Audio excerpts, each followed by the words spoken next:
If you all ask me what is that one thing I'm grateful for in life, I will say Instagram for coming very late in my life. Else, I would have ended up paying to all those 99 rupees master classes, most of which keep saying, "Are you stuck in your life? Attend my 90 minutes master class. I will help you to fix this one thing that will change your life forever." My journey of fixing myself began when I was a teenager. Not in those master classes, but in laughter classes. My friend's father gave me a nickname and all my friends laughed at me. Kulla Gundu, meaning short and fat. Not that I was that short, but his daughter was way more taller.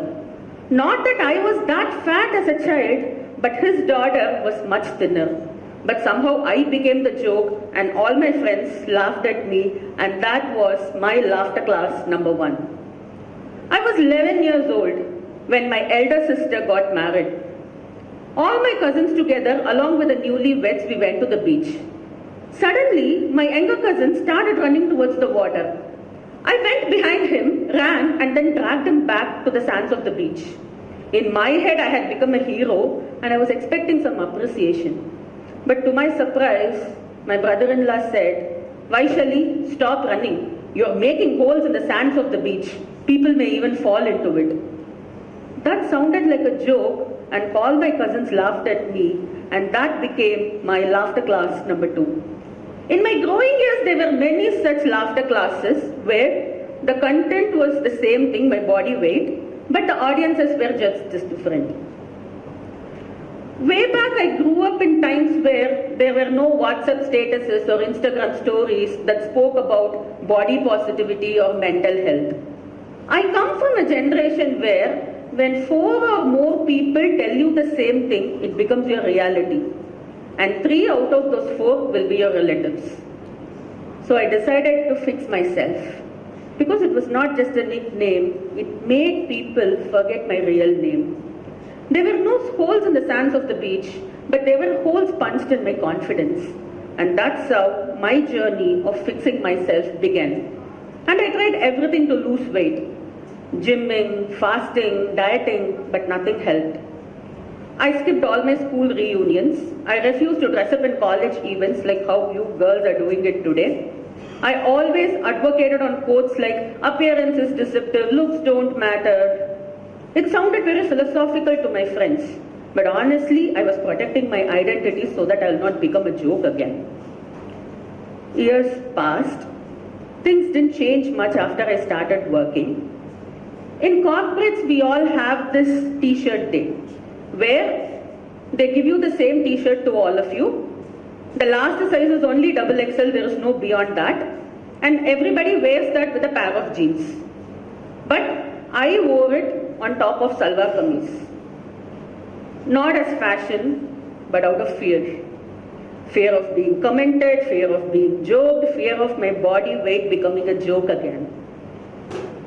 And it didn't stop with that. It started getting even worse. In this whole journey of fixing myself, I didn't lose weight. I started gaining even more weight. And it became like a cycle. This is me over the years. Losing, gaining, losing, gaining, losing, gaining. At some point of time, I didn't lose weight, but I started losing my confidence.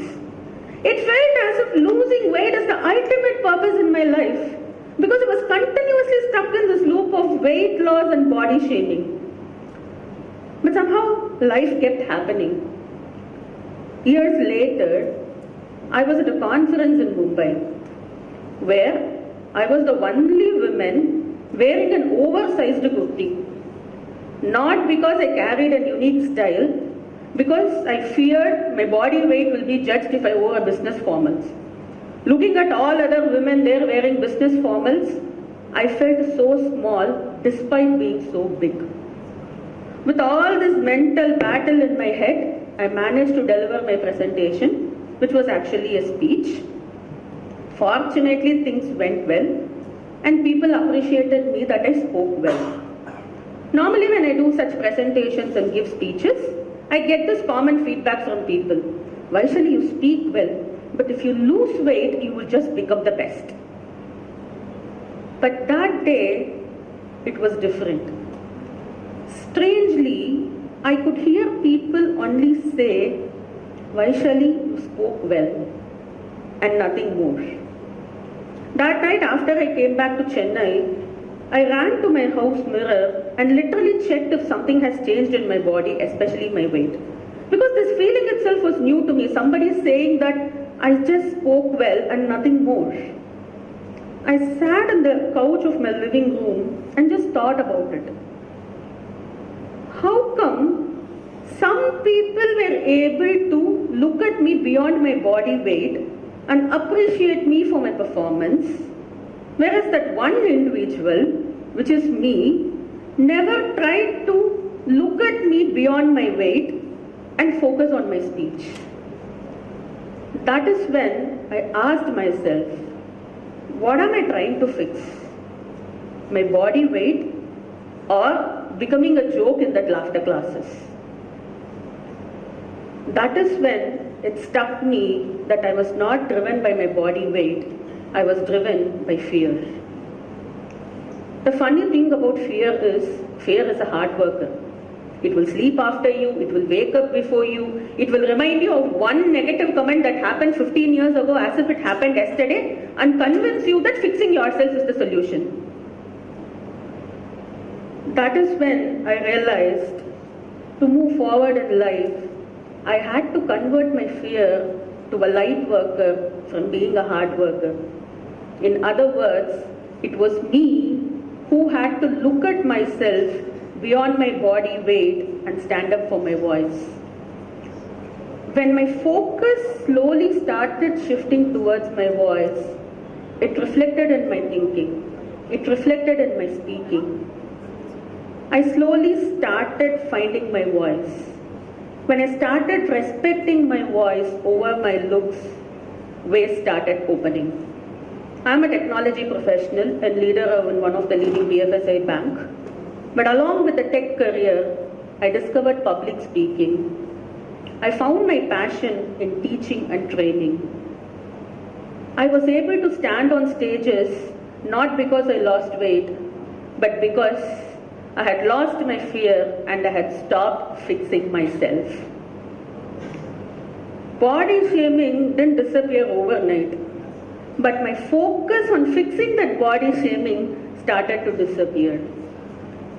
People didn't stop commenting about my body weight, but the weightage I gave to those people's comments is something that stopped. Even now, people will come and tell me, Vaishali, you speak well, but if you lose weight, you look amazing on the stage. But I always want to tell people is that to be amazing, I don't have to lose weight. We have no control on what people are going to say to us. But all of us have definitely control on what we take within. Don't take their words and start fixing yourself. So if you are here today trying to fix yourself on something, I request you to go and check if you're fixing something that is not broken. Sometimes life changes and growth happens when you stop fixing yourself and start unfixing yourself. And this has been my journey of unfixing myself. Thank you for listening.